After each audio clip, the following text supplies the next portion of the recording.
Hey everyone, welcome back to Dinar Stories. I'm really glad you're here. I want to be clear right now about what this video is not. It is not a prediction. It is not financial advice. I'm not going to tell you this is the year. I'm not going to walk you to the edge of the cliff and push you into a fantasy timeline. That's not what this channel does, and it's not what you deserve after everything you've invested. Not just financially, but emotionally and mentally. What I'm going to do is walk you through the real mechanics, the structural story, the actual framework that serious analysts use when they look at the Iraqi dinar and the Vietnamese dong. And by the time we're done today, you're going to understand what the theoretical models actually mean, why certain time frames keep appearing in credible discussions, what the real signals are versus the noise, and most importantly, what you should actually be watching for going forward. That's the promise. Clarity over hype, structure over speculation. Stay with me, because once you understand the architecture behind all of this, the noise doesn't just quiet down. It becomes almost impossible to fool you. Let me start by setting the foundation, because I think one of the biggest problems in this community is that people hear numbers without context. And numbers without context are basically useless. Sometimes they're worse than useless because they create expectations that aren't grounded in reality. So let's talk about what we're actually dealing with. The Iraqi dinar, managed by the Central Bank of Iraq, currently trades at approximately 1,310 dinars per US dollar under the official rate. Now that number alone doesn't tell you much. What gives it meaning is context. And the context is a country that has spent decades under sanctions, through war, through extraordinary institutional disruption, and is now in the middle of a long, complex, imperfect, but real process of reconstruction. Not just physical reconstruction, but institutional reconstruction, the kind that happens slowly, quietly, and without headlines. When you hear figures like $4.48 per dinar mentioned in analytical discussions, and I want to be very precise about this, those are not predictions. They are theoretical models. They are frameworks built on a set of assumptions about what Iraq as currency could reflect if certain conditions were fully met over time. I'll explain exactly what those conditions are in a few minutes, because that's the real story. But first, let me give you a comparison that helps put this in perspective, because it comes up constantly in serious discussions, and for good reason. Kuwait. The Kuwaiti dinar is one of the highest valued currencies in the world. Right now, one Kuwaiti dinar will get you roughly $3.25 US dollars. That's not a typo. One unit of their currency is worth more than 3 of ours. The argument is not that Iraq will match Kuwait overnight. The argument is that Kuwait maintains an extraordinarily strong currency despite having a smaller population and, by most estimates, significantly fewer total oil reserves. Iraq sits on some of the largest proven oil reserves on the planet. And when you combine that with natural gas capture, growing foreign currency reserves, and a serious push toward economic diversification, the theoretical ceiling for what Iraq's currency could represent is genuinely substantial. That's the intellectual foundation of those large numbers you hear, not wishful thinking, but a structural argument built on asset backing. But here's where I need to pump the brakes. Potential is not reality. Potential is not a timeline. The gap between what Iraq's currency could theoretically reflect and what it actually reflects today is filled with decades of damage.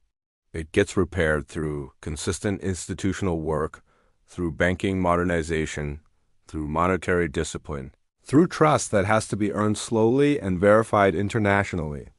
And that brings me to the part of the story that I think is the most important and the most misunderstood. Let me tell you what actually drives currency strength. A lot of people focus on rumors, on dates, on which guru said what this week. But here's the real list, the things that actually matter. Banking modernization, anti-money laundering compliance, reserve transparency, monetary stability, and above all else, something called Article 8 compliance with the International Monetary Fund. Let me spend a minute on Article 8, because if you understand this one concept, you'll have a better framework than most. Article 8 status essentially signals to the international financial community that a country's currency is convertible for international trade transactions. It signals confidence, transparency, and that the country has built the institutional foundation to participate meaningfully in the global financial system. Iraq has been moving toward that status. It's not a switch that flips overnight. But when Iraq reaches meaningful Article 8 compliance, that is not a rumor event. That is a verifiable, trackable institutional signal that carries real weight. And that's why when you hear certain timeframes mentioned in credible analytical circles, and I want to be very specific here, the years 2025 and 2026 keep appearing. Not because of a secret, but because that is roughly where Iraq's publicly documented reform schedules begin to converge. Now, do those timelines mean something definitely happens by 2026? No. Institutional reform can run behind schedule. What those timelines tell you is that the structural groundwork is being laid. You don't raise the value of a currency and then build the banking system to support it. You build the banking system first, and then the currency can reflect that strength. Banking reform is the true signal. Now, let's talk about Vietnam, because the Vietnamese dong deserves its own serious conversation. Vietnam's economic story over the past 2 decades is genuinely remarkable. It has transformed itself into one of the most important manufacturing centers in the global economy. Companies like Samsung, Intel, and Apple have moved significant production there. The dong currently trades at approximately 25,000 per US dollar. Historically, Vietnam has deliberately maintained a weaker currency. This is a strategy. A weaker currency makes exports cheaper. But as Vietnam moves up the value chain, transitioning toward higher value production and technology, the calculus around currency management begins to shift. A stronger currency becomes more attractive. This is not a switch that gets flipped. This is a gradual evolution that happens over years, driven by data. The State Bank of Vietnam doesn't make these decisions emotionally. They make them analytically, and the direction of that analysis is toward greater strength and greater international integration. Let me be direct with you. I'm not here to sell you on a timeline. I'm here to give you a framework. And the reason the framework matters is that without it, you are at the mercy of whoever yells the loudest. The framework is what protects you from that. Meaningful currency appreciation is not cinematic. It is policy-driven, infrastructure-supported, and carefully managed. The people of Iraq and Vietnam benefit from a currency that strengthens in a managed, stable, sustainable way. That's the goal. That's the target. There's a broader context to all of this. We're entering a period of significant global economic reorganization. The phrase multipolar world gets used a lot, but what it means is real. Global supply chains are being restructured. Energy corridors are shifting. In that environment, the geopolitical positioning of specific countries takes on a different kind of weight. Iraq sits at a strategic crossroads in the Middle East. Vietnam occupies a critical position in the Indo-Pacific manufacturing and trade network. This is why when I keep coming back to institutional reform, I'm not being boring. I'm telling you what the exciting parts are actually built on. Everything depends on the institutional foundation being solid. Let me bring this to something concrete and practical. What are the actual signals you should be watching? First, anything related to Iraq's central bank and its banking sector compliance. Watch for announcements about private bank recapitalization, electronic payment system rollouts, and official statements on international reserve levels.